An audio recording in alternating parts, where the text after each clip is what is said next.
it's you, it's always you. If I'm ever gonna fall in love, I know it's gonna be you. Saya lagi di rumah deh guys.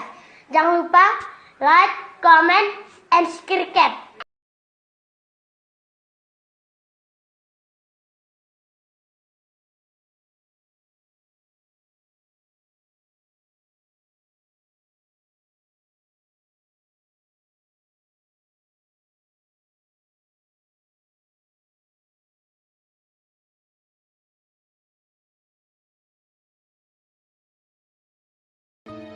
Satu, Persatuan dan Kesatuan Bangsa pada masa Revolusi Kemerdekaan 18 Agustus 1945 sampai 27 Desember 1945.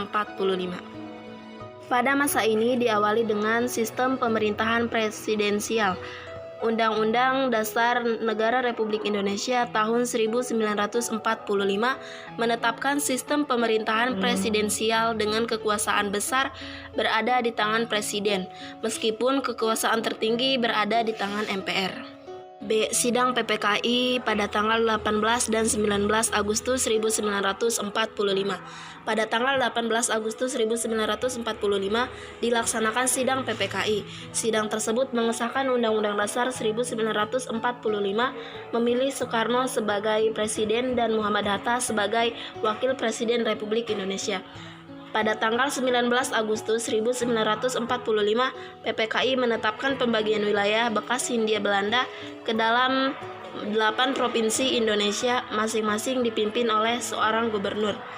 Provinsi tersebut meliputi Sumatera, Jawa Barat, Jawa Tengah, Jawa Timur, Sunda Kecil, Borneo, Kalimantan, Sulawesi, dan Maluku. Komite Nasional Indonesia Pusat PPKI kemudian dibubarkan dan dibentuk Komite Nasional Indonesia Pusat KNIP yang diresmikan pada tanggal 29 Agustus 1945 dan diketuai oleh Kasman Singodimedjo. Kabinet pertama ditetapkan 2 September 1945 dan diketuai oleh Soekarno. E. Maklumat pemerintah. F. Kabinet pada masa Revolusi Kemerdekaan. Pada masa ini terbentuk sejumlah kabinet yang dipimpin oleh Perdana Menteri.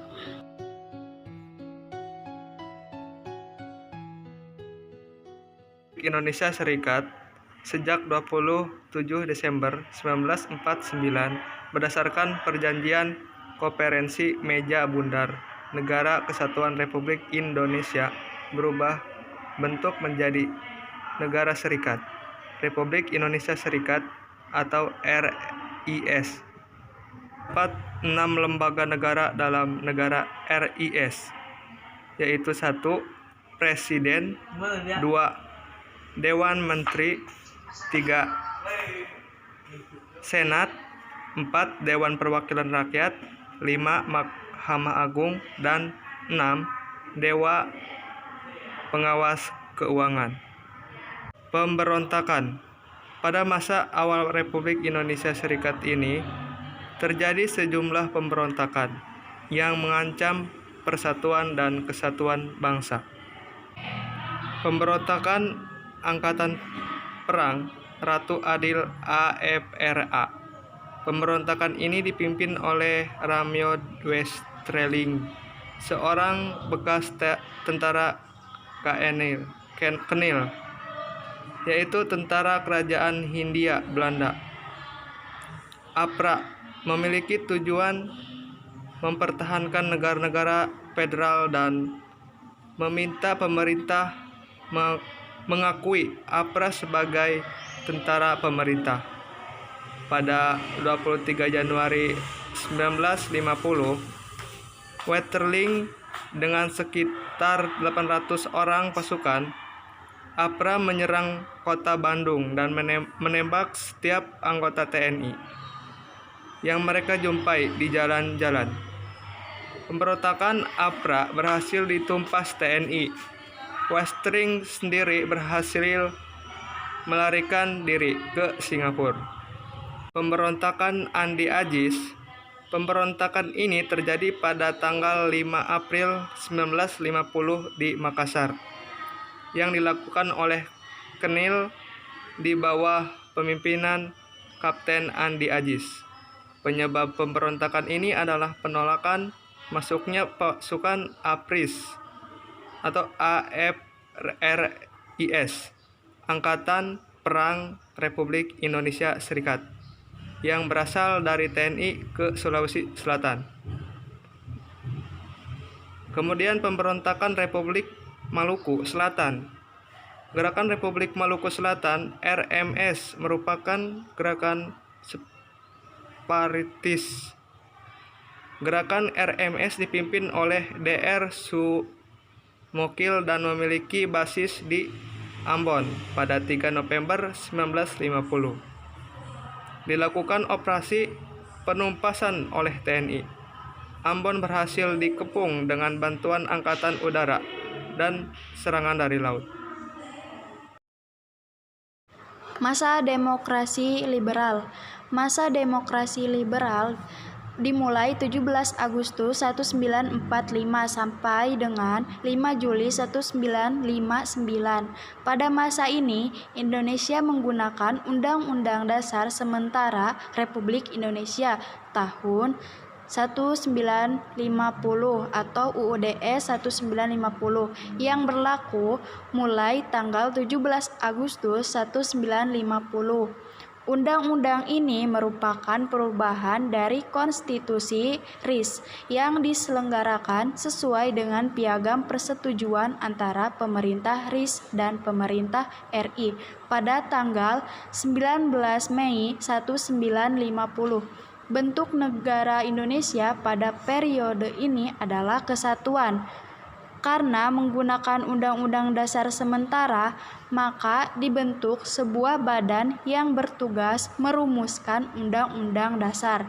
Namun, karena dinamika politik yang tinggi dan saling memaksakan kepentingan kelompok dan golongan, maka pembahasan Undang-Undang Dasar menjadi berbelit-belit dan lama.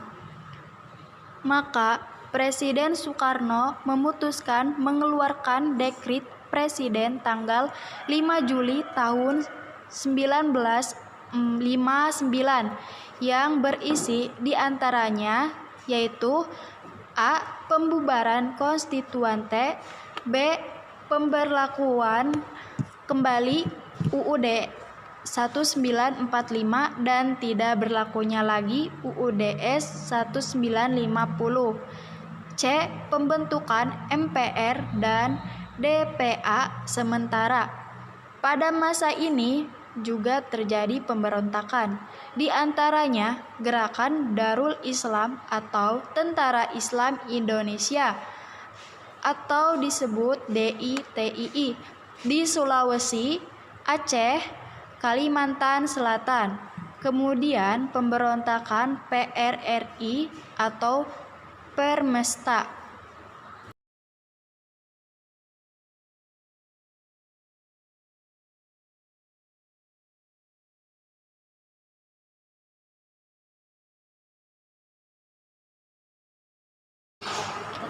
Masa demokrasi terpimpin 5 Juli 1959 sampai 12 Maret 1967. Pemerintah memberlakukan kembali Undang-Undang Dasar NRI tahun 1945. Presiden menjadi kepala pemerintahan dan penyelenggaraan negara. Terjadi berbagai penyimpangan dari kerangka yang telah ditetapkan dalam Undang-Undang Dasar NRI tahun 1945. Pemberontakan. Untuk kedua kalinya PKI berupaya mengganti ideologi Indonesia dengan ideologi komunis melalui pemberontakan G30S PKI pada 30 September. Masa demokrasi terpimpin 5 Juli 1959 sampai 12 Maret 1967. Pemerintah memberlakukan kembali Undang-Undang Dasar NRI tahun 1945. Presiden menjadi kepala pemerintahan dan penyelenggaraan negara. Terjadi berbagai penyimpangan dari kerangka yang telah ditetapkan dalam Undang-Undang Dasar NRI tahun 1945. Pemberontakan. Untuk kedua kalinya, PKI berupaya mengganti ideologi Indonesia dengan ideologi komunis melalui pemberontakan G30S atau PKI pada 30 September 1965. Tujuannya adalah mengambil alih kekuasaan atau kudeta. Dekrit Presiden 5 Juli 1959 dapat dipandang sebagai suatu bentuk usaha untuk mencari jalan keluar dari kemacetan politik dengan melalui pembentukan kepemimpinan yang kuat. Setelah dikeluarkannya Dekrit Presiden 5 Juli 1959 tersebut, Indonesia jatuh pada masa demokrasi terpimpin. Dalam demokrasi terpimpin, Soekarno bertindak seperti seorang diktator. Ia hampir menguasai semua sektor kekuasaan negara, baik eksekutif, legislatif, dan yudikatif.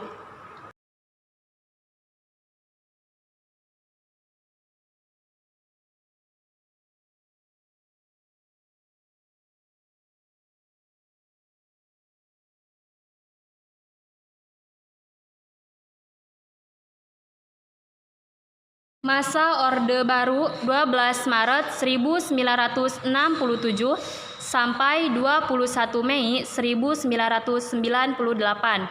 Pada masa Orde Baru, sistem pemerintahan tetap berdasarkan Undang-Undang Negara Republik Indonesia tahun 1945, yaitu sistem presidensial, yaitu presiden menjadi penyelenggara negara dengan bantuan para menteri. Politik di masa Orde Baru bagi sebagian orang dianggap tak lebih baik dibandingkan pada masa demokrasi terpimpin.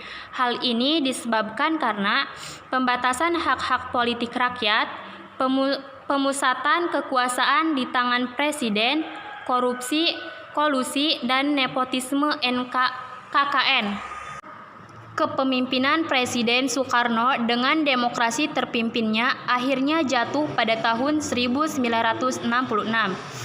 Jatuhnya Soekarno menandai berakhirnya masa Orde Lama dan digantikan oleh kekuatan baru yang dikenal dengan sebutan Orde Baru yang dipimpin Soeharto.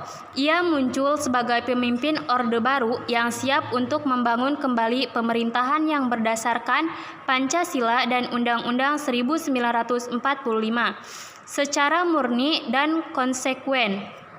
Prioritas utama yang dilakukan oleh pemerintah Orde Baru bertumpu pada pembangunan ekonomi dan stabilitas nasional yang menetap. Selama memegang kekuasaan negara, pemerintahan Orde Baru tetap menerapkan sistem pemerintahan presidensial. Kelebihan dari sistem pemerintahan Orde Baru: A. Perkembangan pendapat per kapita masyarakat Indonesia yang pada tahun 1968 hanya $70 Amerika Serikat dan pada 1996 telah mencapai lebih dari $1.000 Amerika Serikat. B. Suksesnya program transmigrasi. C. Suksesnya program keluarga berencana. D. Suksesnya memerangi buta huruf. Beberapa penyimpangan pada masa pemerintah Orde Baru. A. Bidang ekonomi. Penyelenggaraan ekonomi tidak didasarkan pada pasal 33 Undang-Undang Dasar 1945. Terjadinya praktik monopoli ekonomi, pembangunan ekonomi bersifat sentralistik. D. Bidang politik. Kekuasaan berada di tangan lembaga eksekutif. Presiden sebagai pelaksana undang-undang kedudukan lebih dominan dibanding dengan lembaga legislatif. Pemerintahan bersifat sentralistik. Berbagai keputusan disosialisasikan dengan sistem komando. Tidak ada kebebasan untuk mengkritik jalannya pemerintahan. Praktik kolusi, korupsi, dan nepotisme KKN biasa terjadi yang tentunya merugikan perekonomian negara dan kepercayaan masyarakat. C. Bidang hukum. Perundang-undangan merupakan fungsi untuk membatasi kekuasaan presiden kurang memadai, sehingga kesempatan ini memberi peluang terjadinya praktik KKN dalam pemerintahan. Supremasi hukum tidak dapat ditegakkan karena banyaknya oknum penegak hukum yang cenderung memihak pada orang tertentu sesuai kepentingan. Hukum bersifat kebal terhadap penguasa dan konglomerat yang dekat dengan penguasa.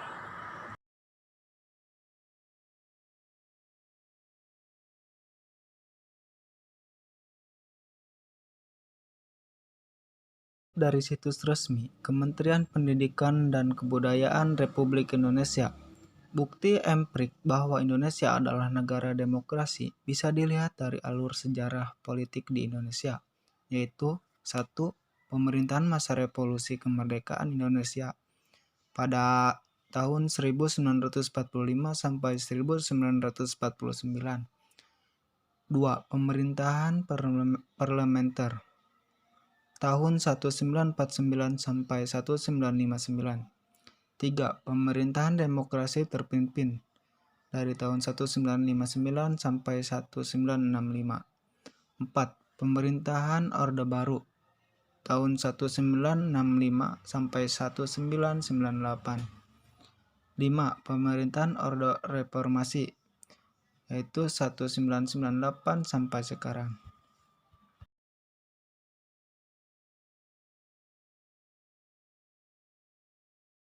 Demokrasi Indonesia periode reformasi pada tahun 1998 sampai sekarang. Soeharto terpilih kembali sebagai presiden pada sidang umum MPR pada Maret 1998. Tetapi penyimpangan-penyimpangan pada masa pemerintahan Orde Baru membawa Indonesia pada krisis multidimensi, diwakili krisis moneter yang tidak kunjung reda. Krisis moneter membawa akibat terjadinya krisis politik, di mana tingkat kepercayaan rakyat terhadap pemerintah begitu kecil. Kerusuhan-kerusuhan terjadi hampir di setiap daerah di Indonesia. Akibatnya, pemerintah Orde Baru di bawah pimpinan Presiden Soeharto terperosok ke dalam kondisi yang diliputi berbagai tekanan politik, baik dari luar maupun dalam negeri. Dari dunia internasional, terutama Amerika Serikat, secara terbuka meminta Soeharto mundur dari jabatannya sebagai presiden. Dari dalam negeri, timbul gerakan massa yang dimotori oleh mahasiswa turun ke jalan menuntut Soeharto lengser dari jabatannya.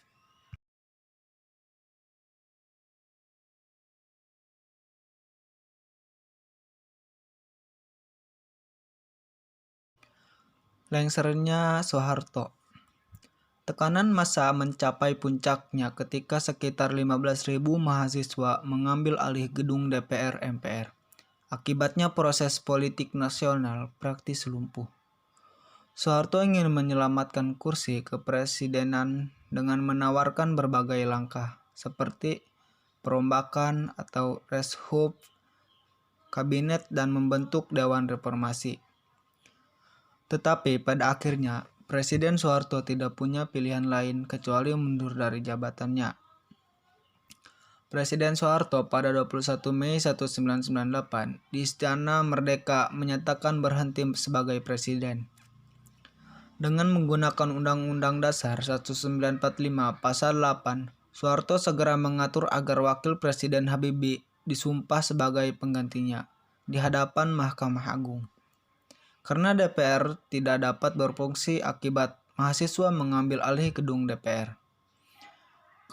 kepemimpinan Indonesia segera beralih dari Soeharto ke B.J. Habibie.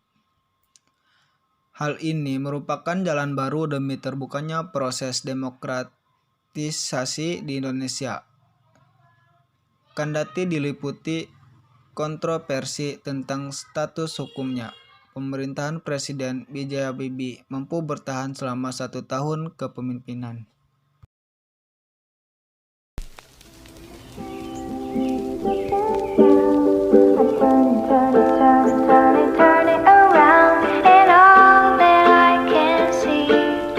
Just another lemon tree.